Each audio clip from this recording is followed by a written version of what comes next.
বলক আজি এটা টেষ্টি জলকীয়াৰ আচাৰ বনাওঁ আৰু এই জলকীয়াখিনি যে দেখিছে এইখিনি মই ডাইৰেক্ট খেতিৰ পৰা ছিঙি অনা হয় মাজে মাজে মই আপোনালোকক খাৰুপেটীয়াৰ খেতিবোৰ দেখুৱাই থাকোঁ নহয়নে কাৰণ তাতে মোৰ স্কুল আছে আৰু মাজে মাজে আমি খেতিবোৰ চাবলৈ গৈ থাকোঁ আৰু এবাৰ শুনিলোঁ এই জলকীয়া গছবিলাক হেনো উঠাই দিব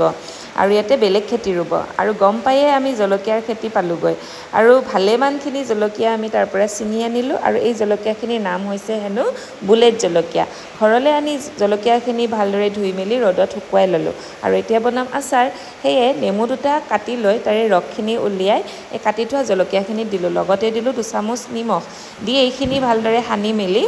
ঢাকি ৰাতিটোৰ কাৰণে ৰেষ্ট ল'ব দিলোঁ আনফালে অকণমান মছলা যোগাৰ কৰি ল'লোঁ মছলাখিনিত আছিল জিৰা ধনিয়া সৰিয়হ চব গুটি আৰু অলপ পাঁচফোৰণ এইখিনি ধুনীয়াকৈ অলপমান সুদা কেৰাহীত ভাজি লৈ মিক্সিত পিচি ল'লোঁ আনফালে তেলো অকণমান গৰম হ'বলৈ দিছিলোঁ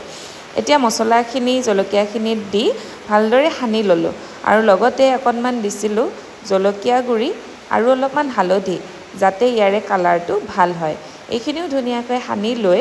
এতিয়া এই তেলখিনি যে গৰম কৰিছিলোঁ এইখিনি ঠাণ্ডা হোৱাৰ পাছত ইয়াতে ঢালি দিলোঁ এতিয়া আমাৰ আচাৰ প্ৰায় ৰেডি হৈ গ'ল